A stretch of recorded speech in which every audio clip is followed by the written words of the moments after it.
Bom dia. Nós vamos começar o nosso culto ao Senhor, nossa adoração a Deus, conversando, estudando, refletindo sobre a revelação de Deus. A revelação é algo muito maior e mais completo do que até o texto bíblico, porque no texto bíblico tem muito do que foi escrito pelos escritores no que eles entenderam da revelação. Quando, na verdade, a revelação vai além. A revelação, ela se mostra claramente em Jesus.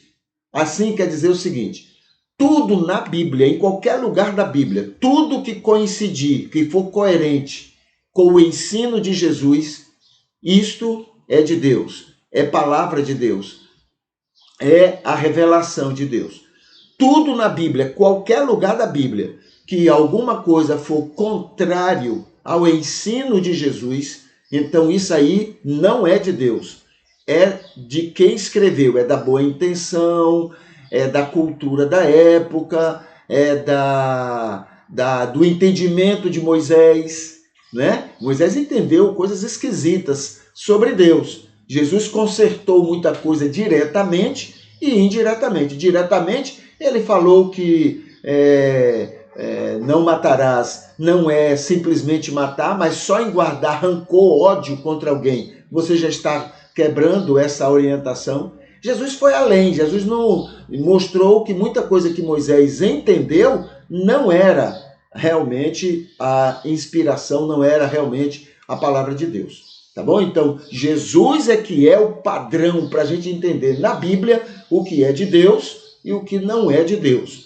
E é isso que a gente está fazendo com os Salmos, né? Estamos cristianizando, ou seja, observando nos Salmos o que é cristão, o que é de Jesus, o que é coerente com Jesus e o que não é coerente com Jesus. E já descobrimos muita coisa, tá? Você vai ver nos vídeos anteriores, né? Estamos agora, por exemplo, no Salmo 6, né? No Salmo 6. E estamos na segunda parte, a partir do versículo 6.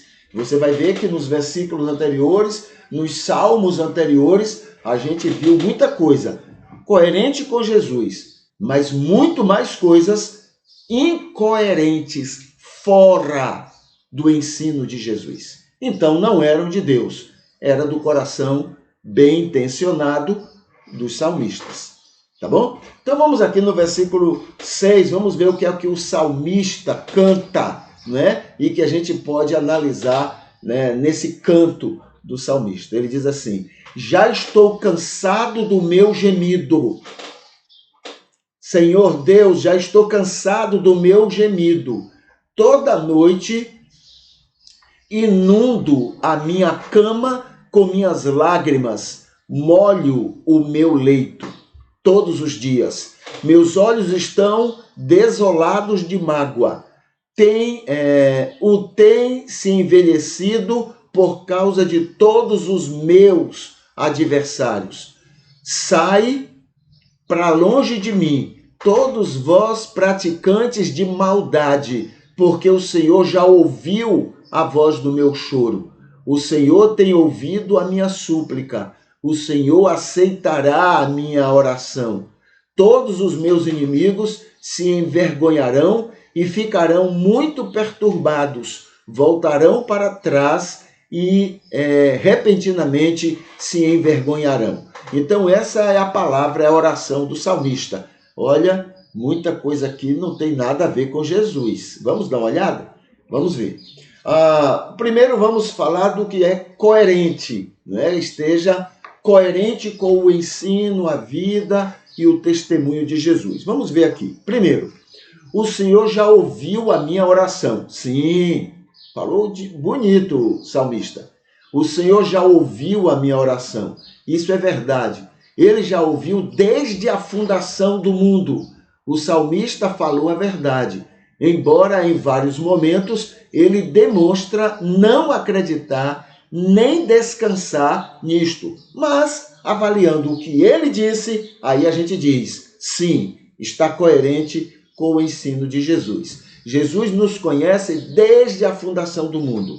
Jesus sabe dos nossos problemas, das nossas dores, dos nossos sofrimentos desde a fundação do mundo. E com amor e por amor, ele tem preparado, desde lá, ele tem nos preparado e preparado todos os ambientes para que a gente possa suportar cada uma dessas dificuldades, que na maioria somos nós que plantamos, na maioria delas, né?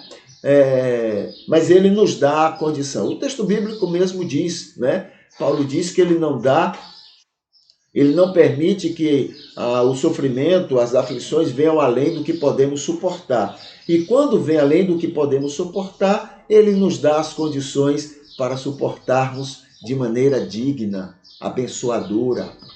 Tá bom? Então isso é verdade, o salmista tem razão.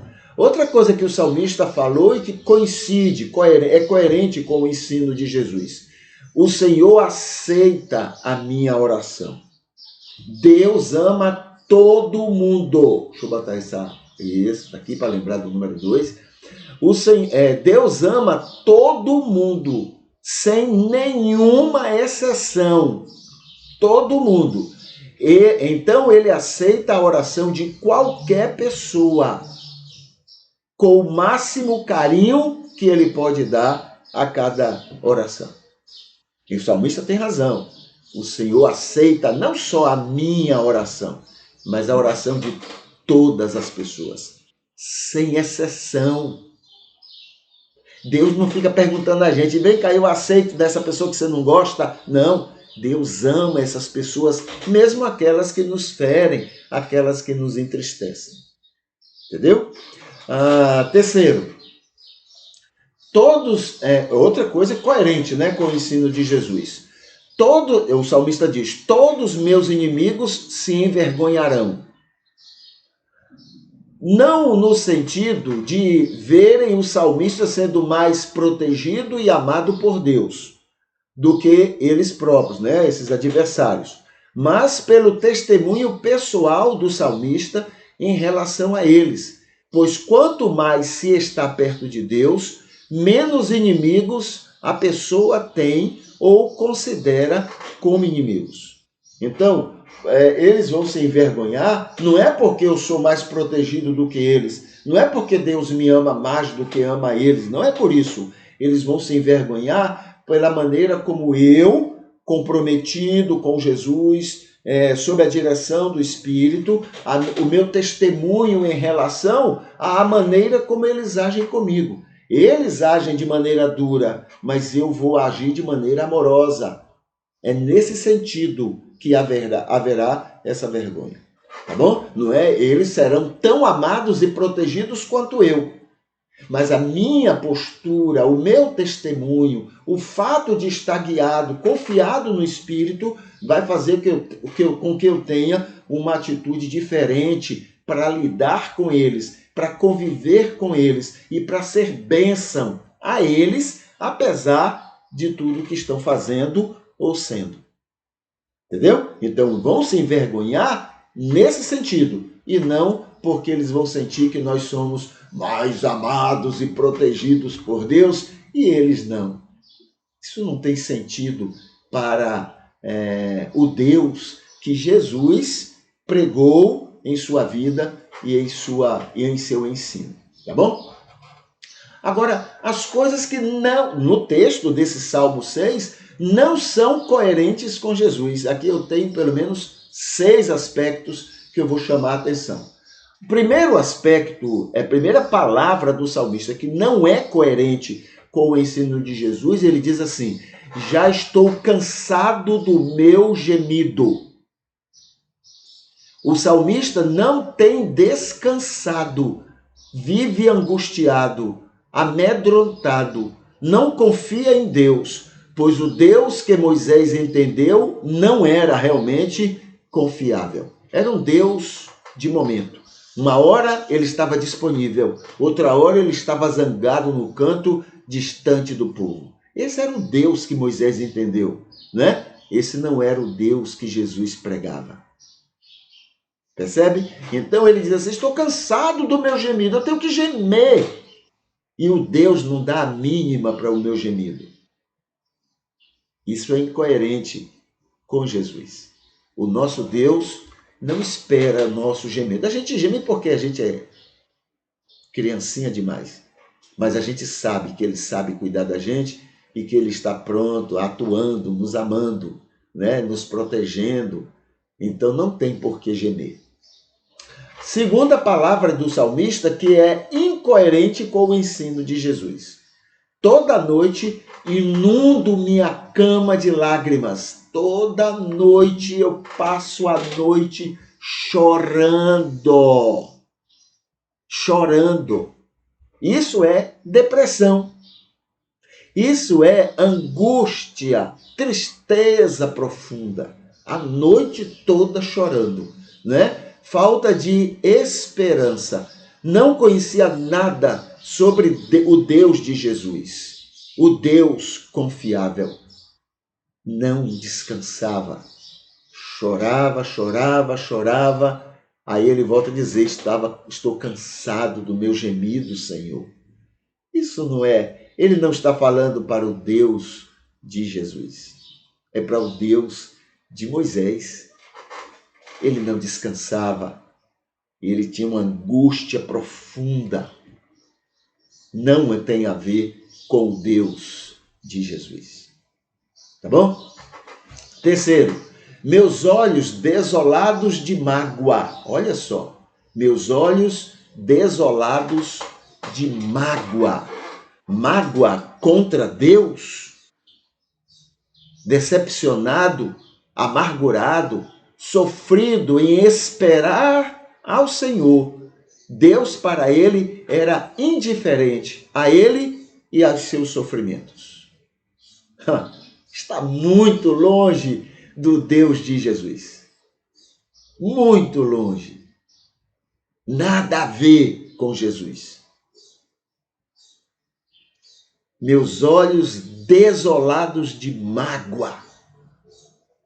Deixa eu ver aqui o texto exatamente, né? Ele diz assim, cadê? Meus olhos estão desolados de mágoa. Tem se envelhecido por causa de todos os meus adversários. O problema dele não eram os adversários.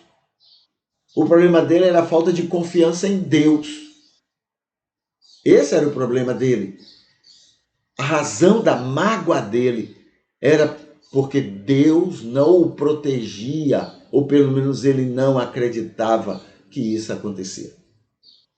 Muito longe do Deus de Jesus. 4. Ele diz assim, meus adversários têm me envelhecido. Meus adversários têm me dado muita dor de cabeça, muito sofrimento. Né? Na verdade, não era culpa dos adversários, mas da falta de fé do salmista. Não era culpa dos adversários. Às vezes os adversários não eram nem tão assim ruins contra ele.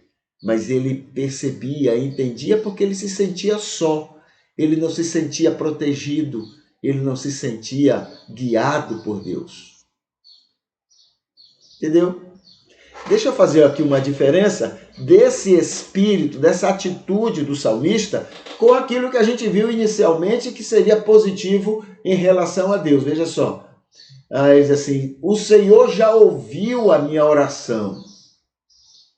Ué, se ele já ouviu, por que você está tão angustiado? Muitas religiosidades são assim. Falam uma coisa e vivem outra. Eu confio em Deus, mas vivem desesperados. Eu sei que Deus me protege. Aliás, quanto mais você vê gente necessitado de falar esse tipo de coisa, menos confiança ele tem nesse Deus. Ele precisa ficar falando o tempo todo para poder ele mesmo acreditar nisso. É o que o salmista está fazendo. Né? Ele também diz assim, o Senhor aceita a minha oração. Mas como aceita se você está desesperado? Você passa a noite chorando, a noite toda chorando. Você enche a sua cama de lágrimas. Então, você fala uma coisa, mas não acredita. Esse era o papel, isso era o que acontecia com o salmista nessa situação. Então vamos ver aqui. 5. Sai para longe de mim, praticantes de maldade. Sai para longe de mim, homens que são contra Deus. Coisa de religiosidade mesmo, né? Diferente de Jesus, que conviveu com todo tipo de gente e até foi chamado de beberrão e amigo de pecadores. Sai para longe! Jesus é o contrário. Venham para perto de mim, venham ficar comigo. Olha que diferença. Esse é o Jesus que tinha uma visão correta, porque ele mesmo era o próprio Deus, né? Uma ideia sobre Deus de maneira perfeita. Não aquilo do salmista. Para longe de mim, vocês que são pecadores. Essa coisa hipócrita, essa coisa farisaica, doente. Sabe quem é que chamava Jesus de amigo de pecadores? Religiosos. Beberrão. Religiosos. Cuidado com eles, são perigosos. Dos homens maus, aqueles que são religiosos são os piores. Mesmo assim. Tá bom? Então, muito bem. Então, todo tipo de gente, até foi chamado de beberrão e amigo de pecadores. O problema não são os pecadores, mas sermos ou não guiados pelo Espírito. Se o Espírito guia a minha vida, não tem problema eu conviver com aqueles que são, entre aspas, pecadores, distantes de Deus, pessoas contra a vontade de Deus. Não há problema de conviver com eles. Pelo contrário, era lá que Jesus ficava. Então, seguidores de Jesus, imita Jesus. Sabe onde é que mais precisa de luz? Não é nos lugares pseudo-iluminados, não. É nas trevas, é no lugar onde está faltando luz. O que mais? 6. Outro aspecto incoerente com Jesus e o Deus que Jesus pregava. O Senhor aceitará a minha oração. Errado. Aceitará está no futuro. Na verdade, ele tem aceito a oração de todo mundo desde a fundação do mundo. Ele falou correto. O Senhor aceitou a minha oração. Não é aceitará. Ele já tem. Antes que eu ore, Deus já sabe que eu vou orar. E Deus já aceita antecipadamente a minha oração. A minha e a de qualquer outra pessoa sobre a face da terra. Porque Ele ama todos. Tá bom? Então, esses aspectos mostram que esse Salmo 6 tem alguma coisa a se aproveitar como palavra de Deus. Tem algumas coisas, mas ele também tem muitas coisas que não são aproveitáveis como palavra de Deus, porque é contrário a Jesus, é incoerente com o Senhor Jesus Cristo. Tá bom? Esse é o Salmo 6. Vamos aqui hoje ver os nossos motivos de oração para hoje. Hoje é quinta-feira. Cadê você, rapaz? Chega ou não? Chegou quinta-feira. Está aqui. Então, agradecemos por Ele perdoar todos os pecados, menos o principal. É verdade. Por que Ele não perdoa o principal? Porque Ele respeita a individualidade das pessoas. Deus não obriga ninguém a nada. Entendeu? Não obriga. Então, qual é o pecado principal? O pecado principal é o estado de pecado. É quando você quer continuar no estado de pecado. Esse é o pecado principal, é o pecado original. Os demais pecados são perdoáveis. Jesus disse, todos os pecados são perdoáveis, mas a blasfêmia contra o Espírito. O que é a blasfêmia contra o Espírito? É quando o Espírito me convence que eu sou pecador e eu digo, não, eu vou continuar pecador. Eu vou continuar nesse estado de pecado. Tá bom? Mas ele perdoa todos os pecados. Por que ele perdoa, então, se a pessoa quer continuar no estado de pecado? Porque ele quer tirar todos os empecilhos que possam impedir as pessoas de voltarem para Ele. Quando ele diz, Pai, perdoa-lhes, porque não sabem o que fazem. Estava sendo criado ali um muro para que as pessoas se afastassem dele. O que elas estavam fazendo era um muro, era um empecilho pesado. Jesus está perdoando aquilo, para que então eles tenham acesso mais fácil para voltarem a Ele. Tá bom? Também agradecemos por amor, Deus querer todo mundo por perto dele. Ele cria 1000 situações ao gosto de cada um, para que cada um esteja perto dele o mais perto possível. Por saber nos abençoar com nossas teimosias. Saber nos abençoar com as nossas teimosias.